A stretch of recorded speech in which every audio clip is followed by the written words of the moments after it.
பிஸ்மில்லாஹ் ரஹ்மான் ரஹீம். கண்ணிமிக்க சகோதர சகோதரிகளே, அல்லாஹ்வின் நல்லடியார்களே, அஸ்ஸலாமு அலைக்கும் வரஹ்மத்துல்லாஹி வரகாத்துஹு. அல்ஹம்துலில்லாஹ். அல்லாஹும்ம ஸல்லி அலா முஹம்மதின் வ அலா ஆலி முஹம்மதின் வ பாரிக் வஸல்லிம். இப்போது நம்ம ஷாபான் மாதத்தை அடைந்திருக்கிறோம். சுப்ஹானல்லாஹ். ரஜபை கடந்து நம்ம ஷாபானுக்குள் வந்திருக்கோம். அடுத்து நமக்கு ரமலான் தான் இருக்குது. அதுக்கு இதுல நம்ம என்ன பண்ணணும், பயிற்சியை மேற்கொள்ளணும். ஷாபான் அப்படிங்கிறது ரமலானுக்கான பயிற்சி.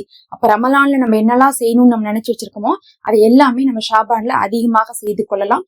அதுக்காகத்தான் பாத்தீங்கன்னா ஆலிம்கள் ரமலானில் செய்வதை போலவே எல்லா அமல்களையும் ஷாபானில் அதிகப்படுத்துங்கன்னு சொல்லி கொண்டே இருப்பாங்க. அதுல என்னென்ன அமல்கள் செய்யணும் அப்படிங்கிறது அடுத்தடுத்த வீடியோல வரும். இதுல ரொம்ப முக்கியமாக இப்போது நம்ம செய்து கொள்ள வேண்டிய ஒரு அமலை பத்தி நம்ம பேச போறோம். இந்த அமல் ரொம்ப பரக்கத்தான அமல். முக்கியமாக நமக்கு செல்வத்தை அதிகமாக கொடுக்கக்கூடிய அமல்னு சொல்லலாம். இந்த அமல் எப்படி செய்யணும்னு பாத்தீங்கன்னா, நம்ம ஒரு பாத்திரத்துல உப்பு எடுத்து வச்சு செய்யணும். ஒரு கையளவுக்கு உப்பு இருந்தாவே போதும். எல்லாருடைய வீட்லயுமே உப்பு இருக்கும். உப்பு அப்படிங்கிறது பாத்தீங்கன்னா பரக்கத்துக்கான ஒரு பொருள் தான். நிறைய பேருடைய வீட்டுல மாதத்துக்கு ஒரு தடவை இந்த மளிகை சாமான் வாங்குவாங்கல்ல, வாங்கும் போது சம்பளம் கிடைச்சுனுமே முதல்ல வாங்கக்கூடிய பொருள் உப்பாதான் இருக்கும். ஏன் உப்பு வாங்குவாங்கன்னா அது பரக்கத்தானது. இன்னும் எல்லா இடத்துலயுமே நம்மளுடைய சமையல்ல ஒவ்வொரு நேரமும் நம்ம சேர்த்தக்கூடிய ஒரு பொருள்னா உப்பு. அப்ப நம்ம உப்பு தான் நம்ம ரிசுக்ல ஒரு சிறந்த ஒரு பொருளாக இருந்து கொண்டிருக்கு. இன்னும் உப்பு சாப்பிடுவதன் மூலமாக ஏராளமான சத்துகள் உடம்புக்கு கிடைக்குது. தேவையான அளவுக்கு உப்பு சேர்த்திக் கொள்வதும் நமக்கு உடம்புக்கு அவசியம்தான். அதிகமானா எப்படி தப்போ அதே மாதிரி சுத்தமா சேர்த்தாமலும் நம்மளால இருக்க முடியாது. அது நம்மளுடைய உணவுடைய சுவையும் மென்மேலும் மெழுகேற்றக்கூடியதாக இருக்குது. இன்னும் பல வஜிஃபாக்கள்லாம் பாத்தீங்கன்னா உப்பு வச்சே செய்வாங்க. எப்படி பாத்தீங்கன்னா பன்னீர் வச்சு செய்யறாங்களோ அதே மாதிரி உப்பு வச்சும் செய்வாங்க. இப்ப நீங்க என்ன பண்ணணும்னா, நான் சொன்ன மாதிரி ஒரு கையளவுக்கு உப்பு ஒரு பாத்திரத்துல எடுத்துக்கோங்க. இதை நீங்க என்ன பண்ணுங்க, ஒழு செய்துட்டு ஏதாவது ஒரு நேரம் தொழுகைக்கு பின்னாடி கூட இதை நீங்க செஞ்சுக்கலாம். இப்ப ஏதாவது ஒரு நேரம் அசர் தொழுகிறீங்கன்னா அசருக்கு பின்னாடி செஞ்சுக்கோங்க. குறிப்பிட்டு அசருன்னு தான் கிடையாது, எந்த நேரம் தொழுகிறீங்களோ அந்த தொழுகைக்கு பின்னாடி இதை செஞ்சுக்கோங்க. தொழுது முடிச்சிடும்.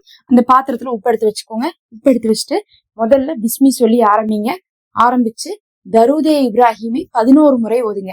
தரூதே இப்ராஹிம் அப்படிங்கிறது நம்ம அத்தையாத்துல ஓதக்கூடிய செலவாத்து. அந்த செலவாத்தை 11 முறை ஓதுங்க. ஓதி உப்புல ஊதிருங்க.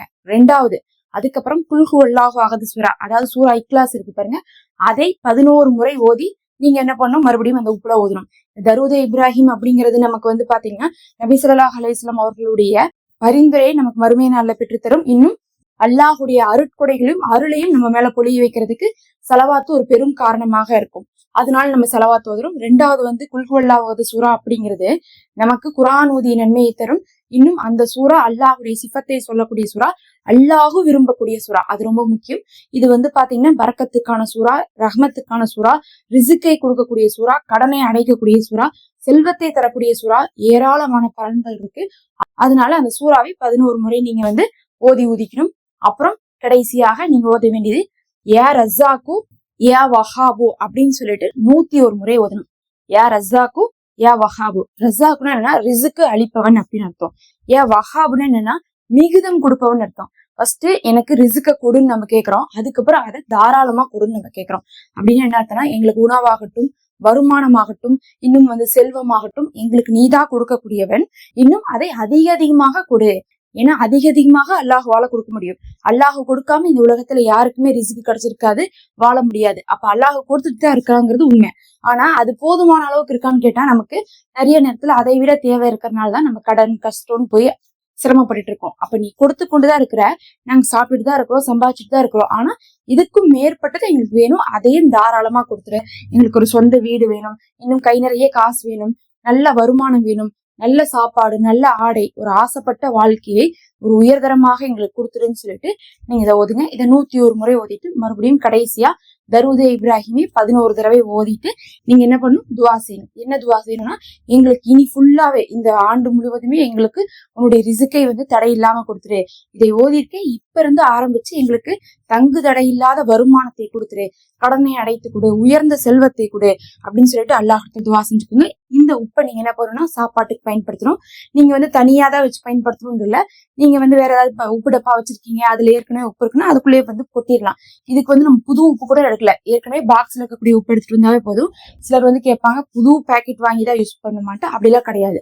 நம்ம பாத்தீங்கன்னா உப்பு டப்பால இருக்கக்கூடிய உப்பை எடுத்துட்டு நம்ம பயன்படுத்திட்டு அதை உப்போட கலந்து வச்சிருங்க. உப்பு பாத்தீங்கன்னா பறக்கத்துக்கான பொருளாக வந்து கருதப்படுது.